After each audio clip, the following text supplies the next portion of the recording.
जिला चिकित्सालय में फैले भ्रष्टाचार, भूतपूर्व सैनिक सुरक्षा गार्ड द्वारा जिला अस्पताल में आने वाली मरीज और तमीदवारों के साथ की जा रही मारपीट और अभद्रता और प्रमुख अधीक्षक के भ्रष्टाचार में लिप्त होने को लेकर 2 दिन से धरने पर बैठे विनीत सिंह रीशू ने बताया कि मंडली जिला चिकित्सालय में सरकार को बदनाम करने का कार्य किया जा रहा है। कुछ दिन पूर्व वायरल हुए वीडियो को लेकर प्रमुख अधीक्षक ने मरीज को जाकर डांट फटकार लगाई थी, जिसको लेकर हम सभी 2 दिन से मंडली जिला अस्पताल में धरने पर बैठे हैं। जिला अस्पताल में तैनात भूतपूर्व सैनिक सुरक्षा गार्ड यहां आने जाने वाले मरीज और उनके तमीदवारों के साथ गुंडई करते हैं। जो गार्ड हम लोग धरना दे रहे हैं, हम लोगों के साथ अभद्रता और गुंडई कर रहे हैं, वो पब्लिक के साथ क्या करते होंगे। खबर कवरेज कर रहे पत्रकार के साथ सुरक्षा गार्ड ने अभद्रता करते हुए उसकी माइक और आईडी तोड़ दिया। चिकित्सालय में सरकार को बदनाम करने का कार्य किया जा रहा है। बताया कि धरना अभी समाप्त नहीं हुआ, हम जहां बैठेंगे वहीं से धरना शुरू हो जाएगा। आज हमारे पार्टी के प्रतिनिधि जयनाथ सिंह, अजय सिंह, रजनीश राय और तमाम पदाधिकारी आए हुए हैं और प्रमुख अधीक्षक और मुख्य चिकित्सा अधिकारी को मांग पत्र सौंपा है।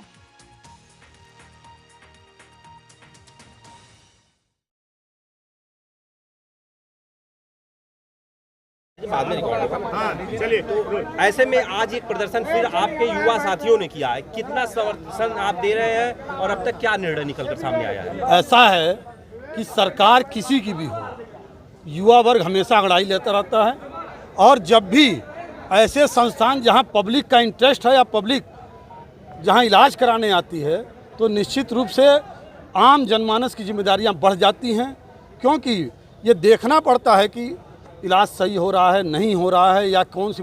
लेकिन अन्य अगर पार्टियां हैं, अन्य पार्टियों की सरकार है तो निश्चित रूप से कोई कार्रवाई उसके कार्यकर्ता नहीं करते हैं।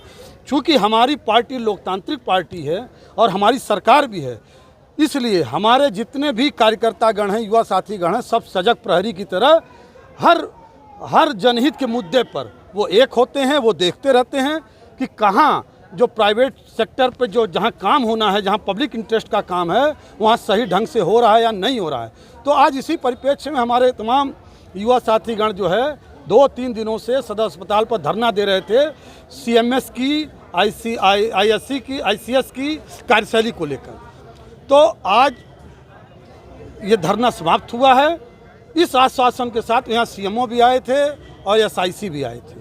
दोनों ने आश्वासन दिया कि जो भी कमियाँ होंगी वो तत्काल 1 सप्ताह में समाप्त होंगी। इस पर 5 सदस्यीय कमेटी बनी हुई है, जिसमें 2 सिविल के लोग रहेंगे, 3 प्रशासन के लोग रहेंगे और अब वो लगातार बिना ड्रेस में हर मरीजों से जो ICS हैं, SIC हैं, जो SIC हैं वो बिना ड्रेस में हर मरीजों से मिलते रहेंगे, उनका पर्चा लेकर देखते रहेंगे कि यदि किसी डॉक्टर ने बाहर से कहीं अगर दवा लिखी है या बाहर से कहीं जांच कराया है तो उस पर कड़ी कार्रवाई होगी। और SIC ने हो गया हाँ। कि सयाज से ही हिफाजत की बात हो रही है, SIC पे ही इल्जाम लग रहा है, SIC के खिलाफ ही धरना पे थे और SIC ही जांच करेंगे, ऐसा क्यों? नहीं, उसमें 2 अधिकारी थे, 2 अधिकारी थे, CMO भी थे, एक जिले के सबसे बड़े अधिकारी हैं CMO हैं, एक SIC थे।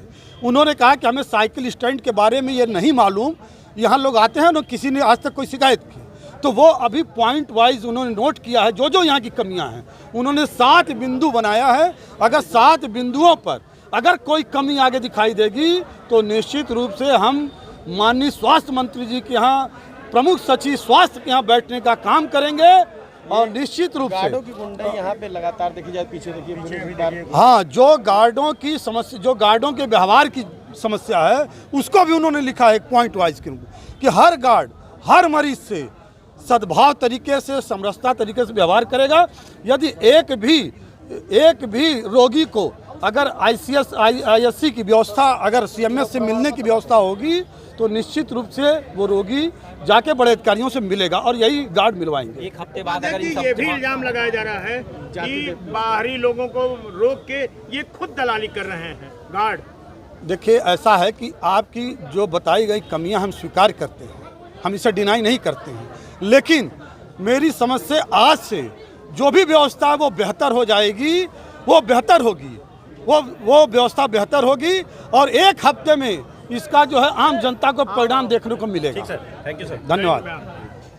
बैठे थे, क्या वजह रही कि आपको आना पड़ गया और यहाँ जो भ्रष्टाचार वो आपकी सरकार 0 टॉलरेंस की बात करती है, तो ये कैसा मामला है? निश्चित रूप से मैं पहले उत्तर प्रदेश के यशस्वी मुख्यमंत्री जी को बधाई देना चाहता हूं कि 2017 के पहले सदर अस्पताल के जो हालात थे बस से बदतर थे, लेकिन 2017 के बाद जिला चिकित्सालय की व्यवस्था बहुत उत्तम और सुदृढ़ हुई है और कहीं न कहीं कोई अधिकारी या CMS या जो भी गलती किया है उसको आज हम लोगों ने बताया है, सारी चीज़ें अवगत कराया है और ये बात शासन ने भी संज्ञान लिया है और उनके खिलाफ भी कार्रवाई होगी।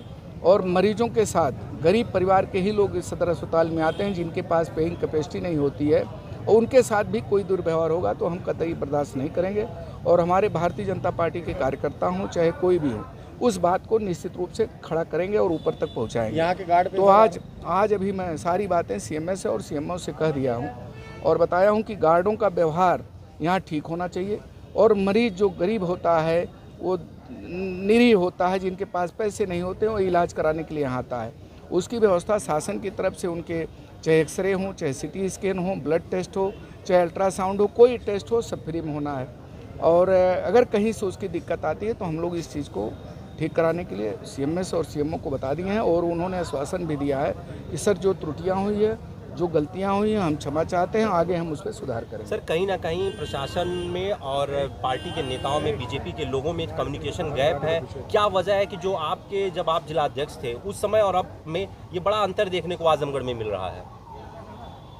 देखिए, हर व्यक्ति बराबर नहीं हो सकता है, हर व्यक्ति की कार्य करने की शैली अलग अलग होती है। मेरी कार्य करने की शैली दूसरे तरह थी और जिला अध्यक्षों की कार्य करने की शैली उनकी भी अच्छी है, ऐसा नहीं है अच्छी नहीं है, लेकिन कहीं से अगर कोई चीज़ है तो वो अभी नहीं कमी नहीं है उनकी। मैं कार्यशैली पे बता रहा हूँ, सुनवाई होगी, सब चीज़ें हो रही हैं, सब चीज़ें ठीक। अच्छा सर, एक चीज़ ये देखने में आ रहा है कि जो गार्ड यहाँ की सुरक्षा के लिए लगाए हैं उनको निजी तौर पे SIC अपने साथ लेकर मीटिंगों में जाते हैं और निजी स्थानों पर जाते हैं, इसकी भी क्या आपको नहीं? वो बात मैंने बता दिया, SIC को गार्डों के बारे में मैंने सारी बात बता दिया है और वह ऐसा नहीं अब करेंगे। और जाति सूचक शब्द भी यहाँ के गार्डों द्वारा यूज किया जा रहा है, दलितों के साथ व्यवहार किया जा रहा है, कैसे? नहीं, वो कार्रवाई होगी, FIR करा दूंगा। अगर ऐसी बात करेंगे तो मैं तुरंत एक सप्ताह के अंदर अगर ऐसी बात अगर संशोधन नहीं किए तो ऐसे लोगों को यहाँ नहीं रखा जाएगा, नौकरी से बाहर हो जाएंगे। प्रदर्शन खत्म कर दिया, प्रदर्शन समाप्त हुआ गार्डों द्वारा दलाली और यहाँ स्टैंड भी जो चल रहा था वह तरीके से और SIC ने उस स्टैंड को भी समाप्त कर दिया। दलाली करने का भी मामला सर, क्या लिखित में सारी चीजें दी गई? हाँ, लिखित दिया गया, पत्रक दिया गया, उनको सुधार करने का मौका 1 सप्ताह का उन्होंने समय लिया, 1 सप्ताह का समय लिया उन्होंने और 1 सप्ताह के अंदर क्या भाई आज का ये प्रदर्शन अभी खत्म किया जाए, धन्यवाद। 1 सप्ताह बाद हाँ, ठीक सर।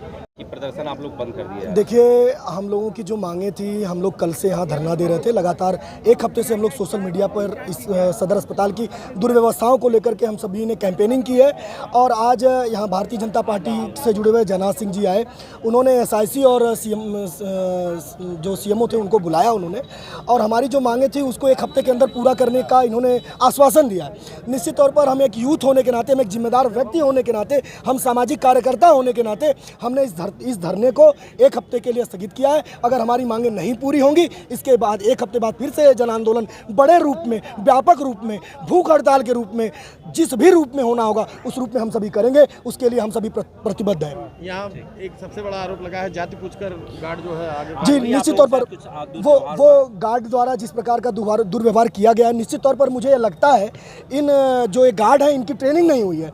पहली बात कि मैं सरकार से निवेदन करना चाहता हूँ, माननीय जिलाधिकारी से निवेदन करना चाहता हूँ, पहले तो इनकी ट्रेनिंग करनी चाहिए, ट्रेनिंग करानी चाहिए, ट्रेनिंग के बाद इनको यहाँ पे लाना चाहिए। इनकी ट्रेनिंग हुई है कि नहीं हुई है इसका भी जांच होना चाहिए कि इनका पब्लिक के साथ, जनता के साथ क्या व्यवहार है। इनको पहले उसके बारे में समझाया और पढ़ाया जाना चाहिए, उसके बाद इन्हें नौकरी पर रखा जाना चाहिए, जो कि मुझे लगता है कि अभी नहीं हुआ है, जिसकी वजह से इस तरीके की दिक्कतें आ रही हैं।